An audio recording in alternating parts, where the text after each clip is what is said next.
Maybe I'm blind to myself. Maybe that's why everything feels so soulless. Maybe that's why I've never felt like me.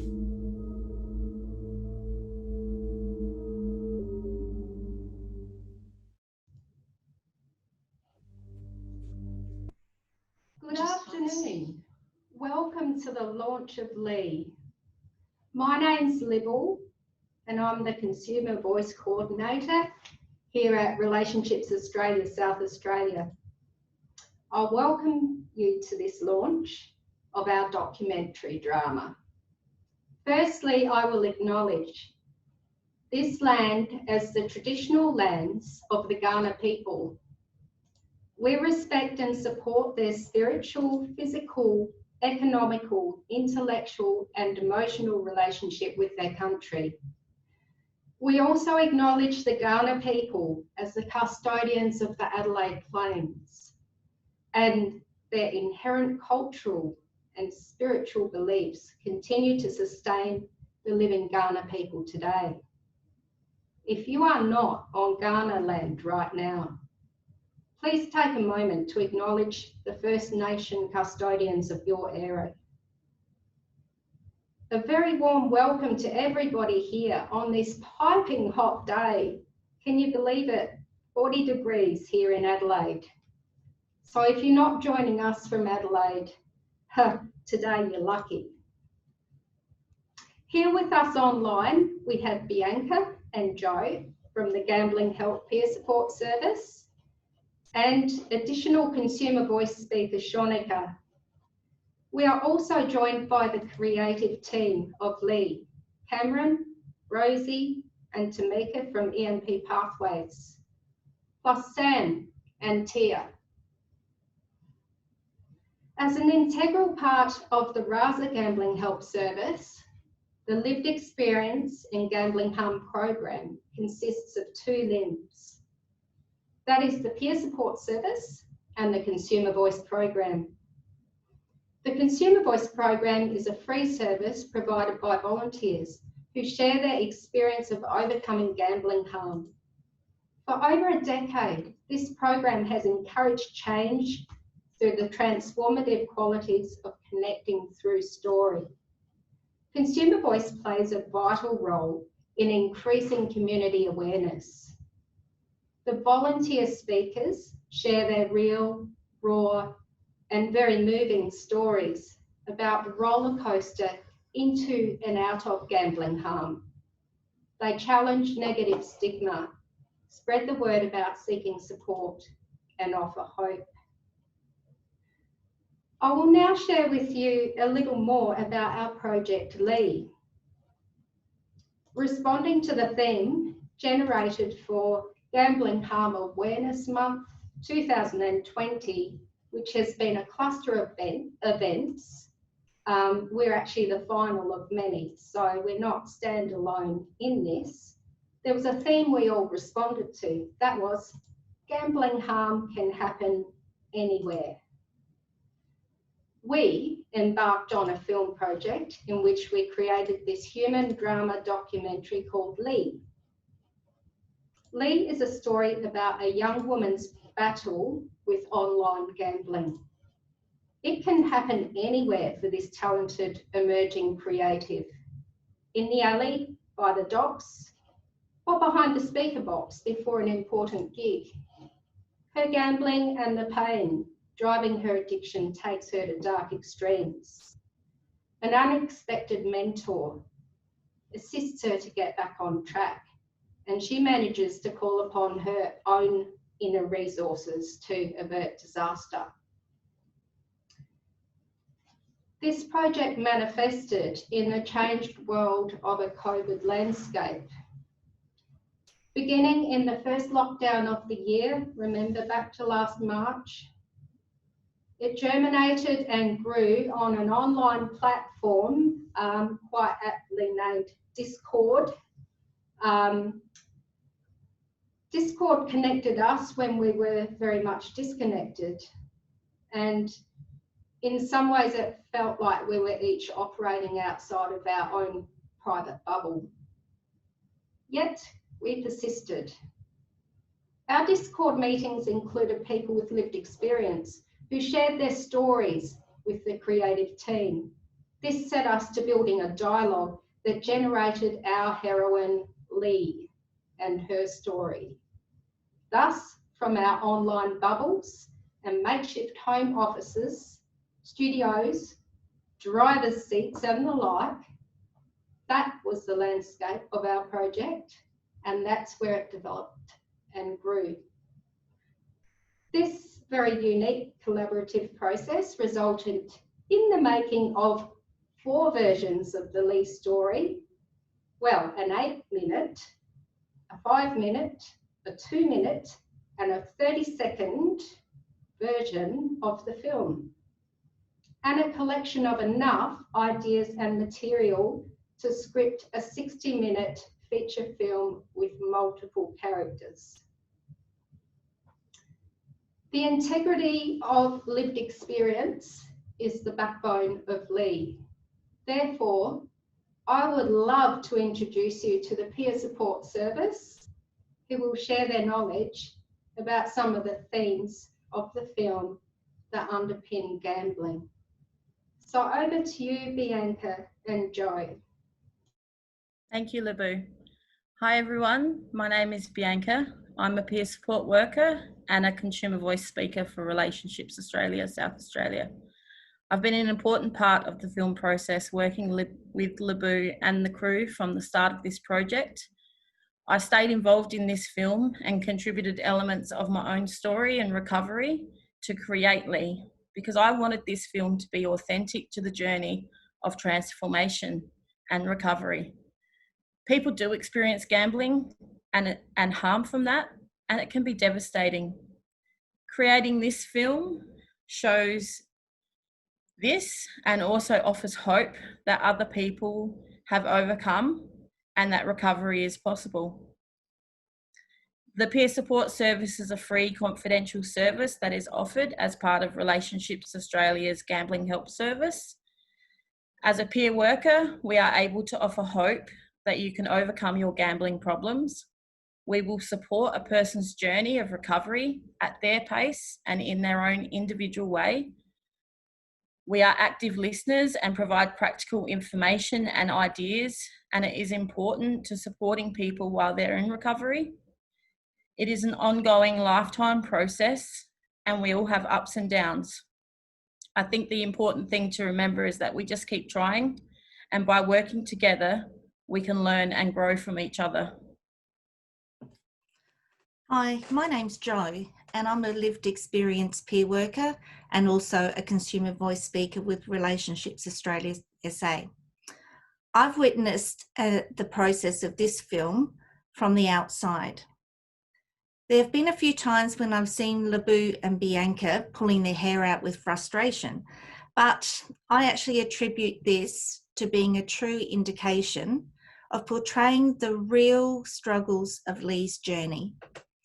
A peer worker will celebrate the person's achievements and remind them of their progress.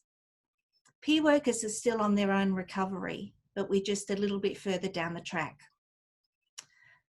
Peer support values are really important, and they include being an active listener, being non-judgmental, being trustworthy, showing empathy, being honest, and having cultural awareness. Peer support offers both group and individual support, and they include the Smart Recovery Group, Ikigai, which is a relapse prevention group, Creativity for Change, that's our new art group, and Inside Out program, which is forensic support. As you will see in this film, one of the themes is silence that is isolating Leigh from her friends and family. For me, to admit that I had a problem with gambling, it felt like it was a real weakness of my character and my willpower. Even further to that, to actually reach out and get treatment, to get help, I felt I was conceding that I was too weak to fight this on my own. I was not ever told that gambling would be this harmful and addictive, and the onus was always put onto me that I should gamble responsible.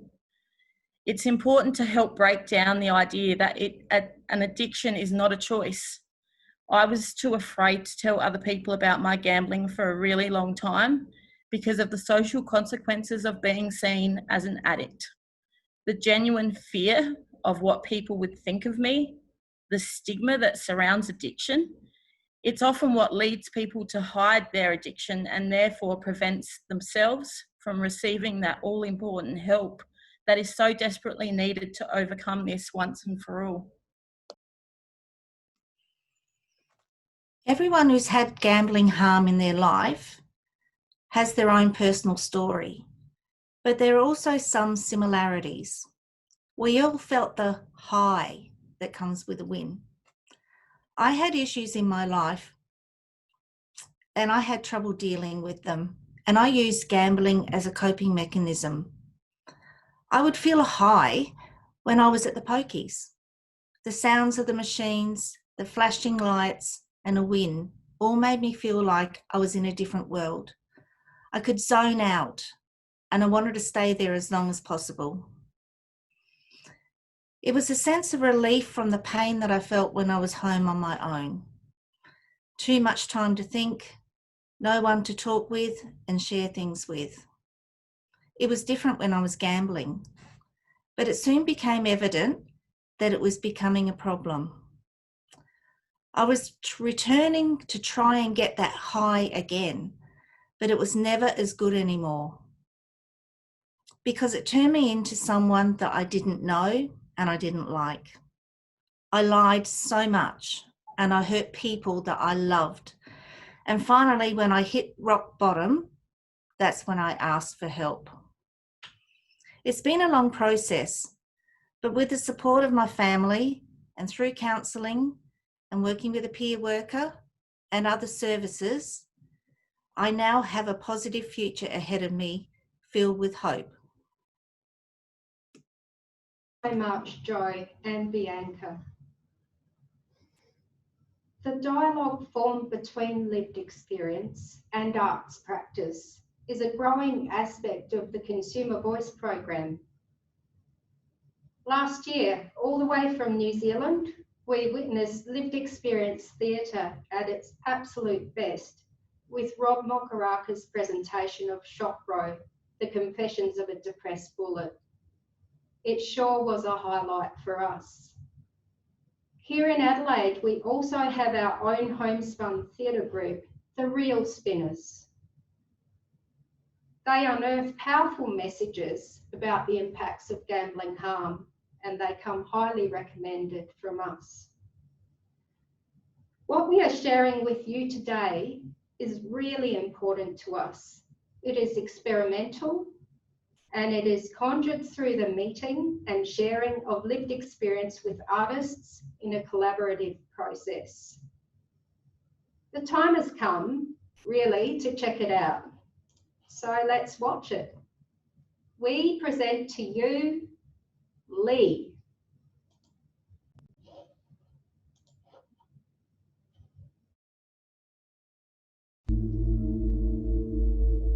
Maybe I'm blind to myself.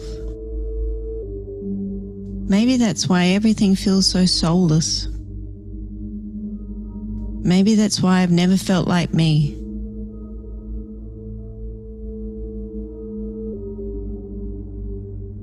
"7 years in hell and all I see are the flames. All I know is I never used to see what others saw. I used to see reason. I used to see dreams. I used to picture happiness, and in it, I used to see me. But no one else did, and then neither did I. Not after Mum. What everyone saw was a girl's reflection from a mirror in a fog. Now it's all exposed from an unfiltered view. For 7 years, I was trapped in a destructive cycle, a lot of hurt. Things just spiraled out of control. Most of my life I've been invisible. I'd bring Dad breakfast. If only he could wake up, maybe sit with me or something. I'd just wait and wait. But when he won, things were different. I missed her so much that I thought I'd smash into a million pieces. The worst thing is that I didn't just disappear. Everything stayed the same. The house got dustier and Dad just slept and stank. He forgot it was my birthday, so I took his credit card. I placed some bets. It was my first big win. I felt transported from feeling shit to totally high. I felt relief. All I wanted to do was beat him at his own game. I had reached the point where I'd do anything to get that feeling again. I couldn't stop, and I did things that were completely out of character. I wanted so much to be that person. If I could just win some more, I'd ride the losses and maybe pay them back. Dad used to rely on me, but I started to lie to everyone, including myself. I felt stressed when I wasn't gambling. It helped me to zone out and escape. I didn't speak a word of this, not to the doctor or anyone. I left home. I was angry and Dad was useless. I was homeless, trapped between fight and flight. My burning need to escape took me to dark extremes. In the foggy aftermath, I tried to reconnect with my band. I was setting up for a gig, wishing I wasn't there. There was some old man. I didn't notice him because I was stressing to place my bets. The next thing, he was right beside me. He said, "I see you." He was a peer support worker. He told me about his addiction. He made sense of things. I started to understand what had been happening. He helped me to realize that life can be different. He said it would be tough, but he made me feel like I was worth it. I have lost 7 years that I will never get back, completely wasted to harmful gambling. Total blockout. My counsellor helped me to address some of the hurt, my grief and loss. A financial counsellor showed me how to manage my debt with a plan to get on top of it. Stopping gambling has been really hard. Right now, I'm doing okay. I'm writing my story with the Consumer Voice programs at Relationships Australia, which is helping me gain perspective on it all. I got a part-time job with the MP Pathways too, helping others to find their passion through music, so I feel a growing sense of purpose. My experiences weren't for nothing. I know for sure, I'm not the only one.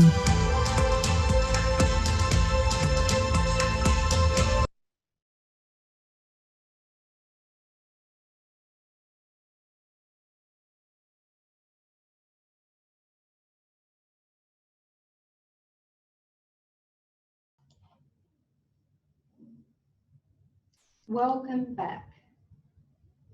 I really hope you enjoyed this premiere viewing of our film, Leigh. We're now going to talk a bit more about the process and reveal a whole lot more about the making of this film. So really, Leigh is definitely a process-driven work.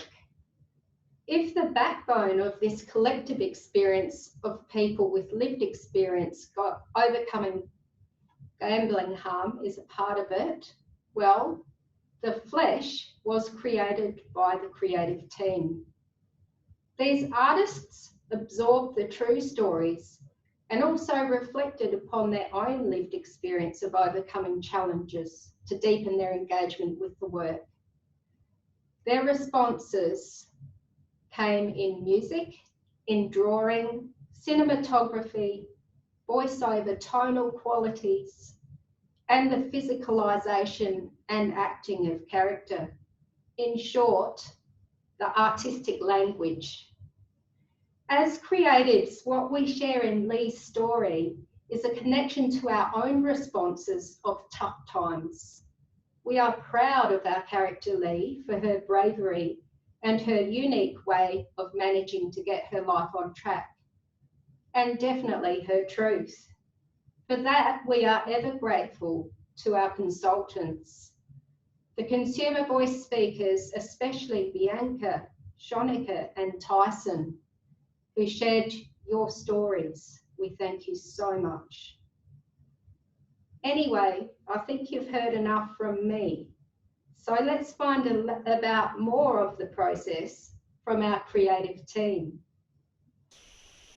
Tamika, you were such a wonderful addition to this team. You took on your role of Leigh with sensitivity, respect and determination. Tamika, would you like to share how you got involved in this project and what you think might open for you in the future resulting from this experience? Yeah, sure, Libby. So I initially got asked by Cameron from EMP Pathways if I wanted the experience to do some acting for this film. I have not really had any prior acting experience, but I thought it would be an amazing opportunity, and especially working with EMP Pathways has actually made me a happier person, so I just want to get more involved in it. And he said that this would be an opportunity, and I definitely agree. So yeah, I just decided to join up, get involved, and it ended up being a really, really good experience. Like, I absolutely loved it. It was absolutely amazing, and it's opened my eyes up to more experiences like this. Like, I would consider doing some more acting in the future, which is really cool because it's a really amazing experience. Like, I can't really explain it in words, but yeah. Thank you, Tamika. It's so good to hear you feeling positive about what you've achieved. And I have to say, I really appreciated in rehearsals how you really drew from your own lived experience to connect with the character Leigh. And that was really an important focus in you finding that depth. And I really look forward to watching this space and seeing what you do with your future. So thank you, Tamika. Cameron's developed a program, EMP Pathways, which connects with young people through music, gaming and cyber awareness projects. Members of EMP Pathways right here today contributed to music, acting, film work, editing, and came into this project with huge enthusiasm, generosity of spirit, and artistic skill. EMP Pathways will be promoting more art house 8-minute versions of the film, and that really flows with Cameron's musical score, which gives you clues into Leigh's fuller story. Rosie, you're a part of EMP Pathways, and you and Cameron worked tirelessly to do your voiceover. I'm just wondering, for you adding voice to Leigh, can you describe to us some of the nuts and bolts of how you trace the emotional journey of Leigh with your voiceover? Sure.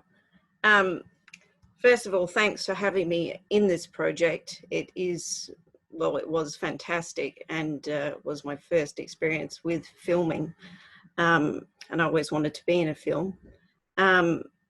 Regarding the voice, to get a real sense of the character Leigh and what she would be feeling, I think the easiest way for me to do that was to look into my own past, my own experiences where I needed help with something. I needed help from someone. I think most of us have probably been to a counsellor or two in our lives for something or other. So I just kind of thought back to those moments in time and how I was feeling and tried to relate that to Leigh. And it actually came pretty easy when I was doing the voice part, and it was good fun. So, yeah. Thank you so much. It was so great to have you a part of this project and your dedication and commitment, and also going beyond the call of duty and helping us out on the day of the film shoot too. We were so grateful for that. Not a problem. Tia, I've got a couple of questions to pop you as well. Like, the advantage of generating so much material was that we were able to tantalise Tia's already very fertile imagination with ideas to springboard visual aspects of the story that were cut from the script. Her creative offerings just kept coming. They inspired us to get imaginative and take this to the next level. Tia, you did the rotoscopes for this, which were the moving drawings, I guess. Tia, can you talk us through the process of making a rotoscope? Yeah, sure. So basically, I think about what movements will come across clearly through Rotoscope, and then I convince some friends of mine to either film me carrying out those movements or I film them. And I can chuck that into Photoshop, which I know isn't the program you'd expect, but in there I can then essentially trace each frame layer and stick them all together, and yeah, that's about the bulk of it, really. It's fascinating, and I know there was a huge lot of work involved in that, and you also had a couple of rotoscope models assisting you there, so thanks to the models too. How many images did you have to create for each composition? Well, for the larger ones, like the running scene or the scene of her climbing out of a eye, they were each a few hundred frames. Whereas the shorter scenes, like with the deer, they were all between 40 and 100 frames. Each frame's a drawing. Yeah, every frame is a drawing. Yeah, so hundreds. Yeah, it was good fun though. Yeah. Really amazing to work with you, Tia, and just your creative responses were just fantastic. So thank you. Thank you. I'm glad it worked well. Now I'm in the studio here. I don't know what everyone's seeing, but is there some form of a slideshow running right now? Because I'm going to ask some questions to Sam, and Sam has been probably here with us the most. I think we actually finally met in person in June, but yeah. So Sam, you were actually with us from the very start of this project, and you've actually been one of the core collectives who's gone the whole journey. So you came to the first shoot when we met you face to face in June with a van load of state-of-the-art gear and an incredible amount of technical knowledge. So then you saw the shoot through, being pretty much the only person that knew how to set it up and move it around and definitely use it. So Sam, can you talk a little bit about what this process has been like for you? Yeah, just I want to take a time and say hello to everybody here. Thank you for attending to this launching time. And yep, as you know, my name is Sam Farouk, and I'm a cinematographer. And I have been doing it for nearly 15 years professionally. So it was I just want to say it was a very honored to be part of this team. It was a very great experience. I had closely contact with the people and interviewing people who has been through this gambling problem, which I never thought about it. It was a very great experience with how people can be involved easily to this one. And yeah, that was a very big step for me to experience at this level of the job.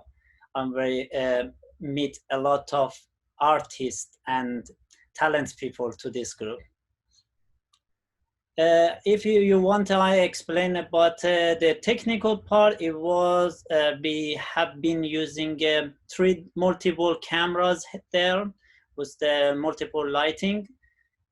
We started for the still shots. What we did using a cinema camera and a mirrorless camera 4K started by that one, and we have attended for the action movement. We used the DJI Osmo action camera, so we did film at that part with that action camera. Another part was we using fly cam, which it was the stabilize the camera with all the equipment which been asked for to capture that moment. Yes, that was so far what we did. And we had a extra shots we had we used the drones. That's it as far I can say. If you have any question, I'm happy to answer. Great, Sam. Sam, you took really beautiful footage. I'm just really curious to know how you learned your skills. How I did it, because I have been in my background as the experiences person. I started as a graphic designer. So after moving my graphic designer to photographer, I'm interested from the beginning for long time to be a photographer. I find out I have an extra talent on the video as well. So I'm shifting my photography, little bit stretch my business to videography as well. So we started small, and after created a team, so we become a company. But I'm coming to Australia a while ago, so I'm starting everything from beginning here. So it was a very big step to work with you guys, and I'm very appreciated to Liberal give me this chance to be a part of this team. Great, Sam. Thank you so much. And it's just been so great to work with you on this process. We were really very deeply engaged in our work at the Folklore Cafe, and we met a person called Malcolm. We are thankful he was also willing to be the actor of our old man, even though he wasn't really very old at all. He became our archetypal character who guided our heroine out from the tangled woods, adding a bit of a Ulysses type element to the story. So thanks heaps, Malcolm, and I really hope you're watching this. Our project was further benefited technically with guidance from our mentor, Harvey Hogan. Harvey is an internationally acclaimed photographer and filmmaker. He's usually based in America. For me as director, it was the best of supports. Harvey's presence in Adelaide is one of the lucky things about the global COVID crisis. And although Harvey was in big demand and off in helicopters and whatnot, doing high caliber documentary work, he went out of his way for us and offered his guidance and expertise throughout. He really got it, and he got what we were trying to achieve. I can say very truthfully, this film would not be what it is without Harvey's input, or any of us. Everybody had a part in making their bit happen. So I do admit it, the nature of a devised project made editing very challenging for Cameron and for Harvey. And I do acknowledge the patience of our editors right now. What we learnt was, when it comes to films, it's better to show more rather than to say it. And I think I might eventually apply that to most things. I also received a lot of encouragement and support from Rocky from Genetic Circus Productions based in Melbourne. So thank you, Rocky. So through this process, I think, I can say for the entire team and the creative team, we received greater knowledge of gambling harm, and we became a part of developing broader awareness of social issues around gambling harm, to develop self-knowledge around strengths and lived experience and participation in social change. Each member of the creative team, I really hope, had the opportunity to grow personally and professionally in this process. And one focus that we really did explore is how substance abuse, gaming and gambling addiction can truly diminish creativity, and how engagement in a creative process, or actually really unearthing our own creativity, can challenge the nature of addiction and other unkind to self responses to trauma.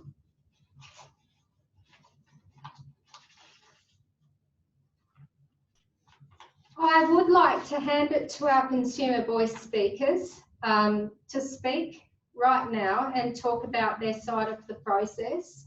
But rather than do that, I know Tyson was unable to join us, and Shonika is here. I just would like to say to you both, I just thank you so much, and Bianca, for your stories. I just wonder, anyone in the creative team at this point, does anyone want to add anything? I will, Labu. I think from a consumer voice perspective and having a lived experience of gambling harm, being involved in a project like this, it actually gave myself a voice to put something that was really a dark period of my life some light.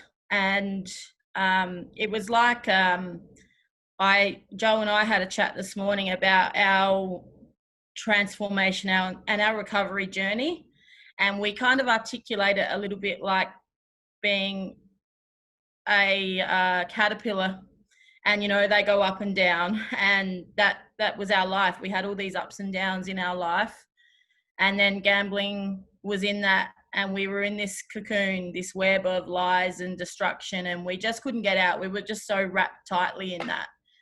And now, as we've come out of that, we are beautiful butterflies that are transforming and able to share our experiences in the hope that other people can get that help, and it takes away that shame and that stigma.